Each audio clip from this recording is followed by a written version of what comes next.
बिस्मिल्लाहिर्रहमानिर्रहीम। अस्सलाम वालेकुम। 7 class, how are you all? Class आज हम चैप्टर नंबर 12 के एक्सरसाइज 12A के क्वेश्चन नंबर 5 और 6 को सॉल्व करेंगे, which is given on page number 154।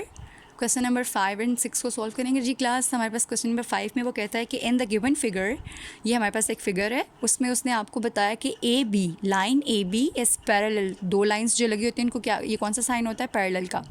A B is parallel to C D.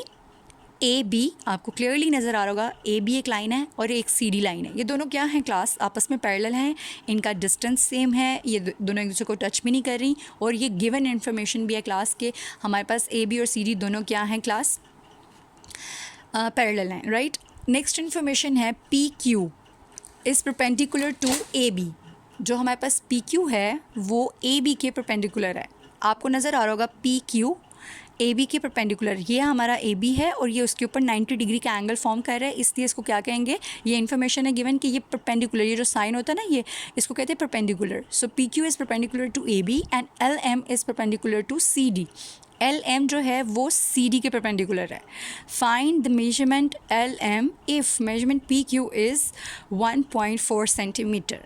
Class, अगर जनरली लॉजिकल सॉल्व करने से पहले अगर जनरली डिस्कशन की जाए तो ए बी और सी डी दोनों क्या हैं आपस में? पैरेलल।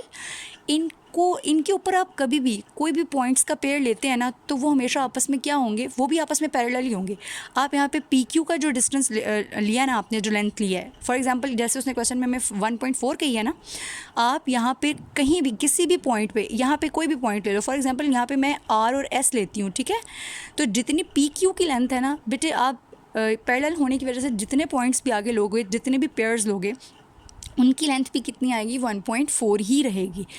अब आपने यहाँ पे एल एम लिया हुआ है तो इसकी भी लेंथ कितनी होगी बच्चों?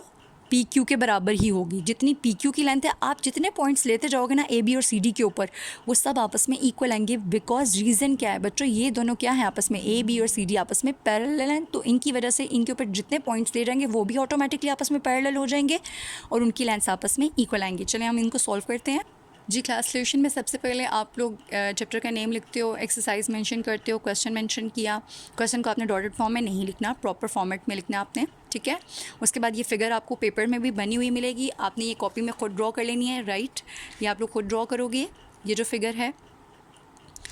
उसके बाद है आपके पास, इसको सॉल्व कैसे करेंगे? सॉल्व करने का मेथड ये है कि सबसे पहले तो आप सोल्यूशन लिखेंगे। सोल्यूशन के बाद जितनी इन्फॉर्मेशन हमें मालूम है क्लास, वो आप सबसे पहले नोट करोगे।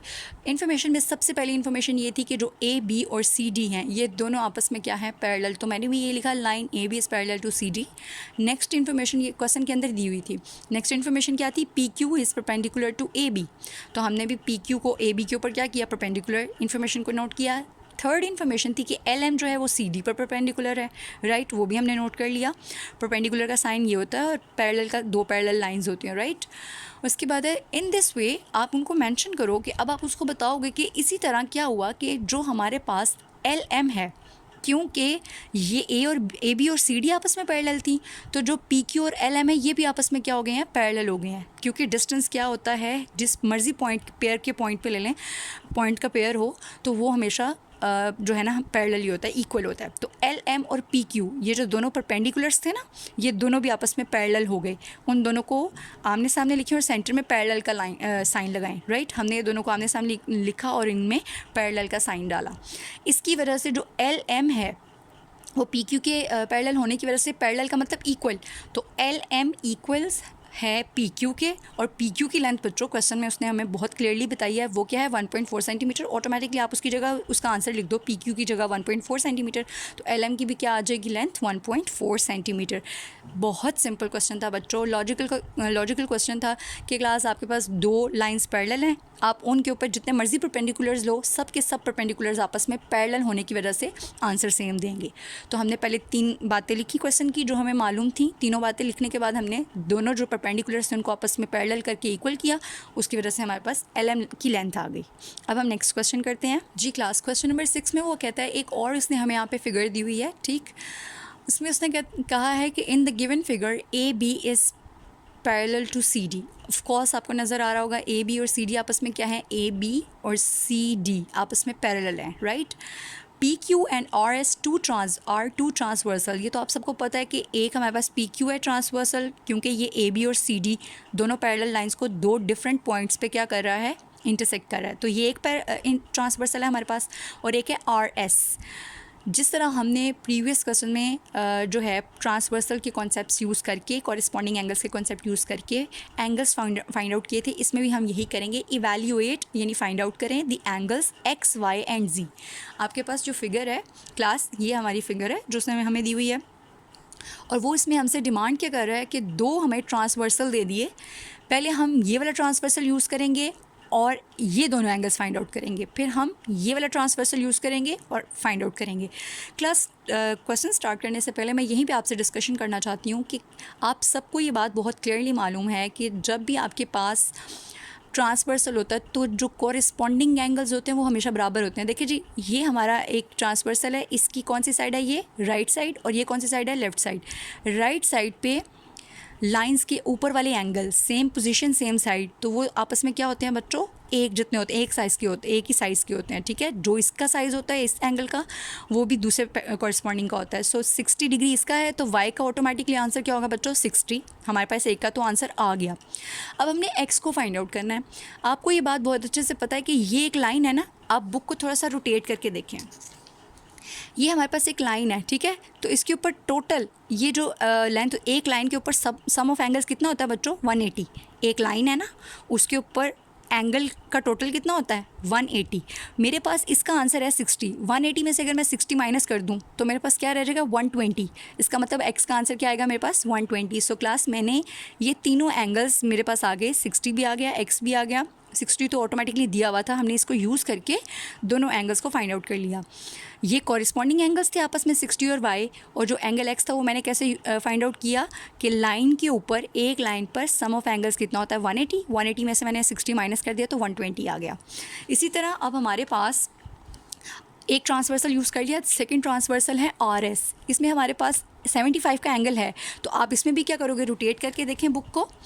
रोटेट करने के बाद हमें पता चला ये एक लाइन है आर एस पूरी की पूरी, इसके ऊपर सम ऑफ एंगल्स कितना होता है बच्चों, 180। 180 में से 75, एक आंसर हमें पता है, 75 माइनस कर देंगे तो 105 हमारा इसका आंसर आ जाएगा। अब हम इसको प्रैक्टिकली सॉल्व करते हैं।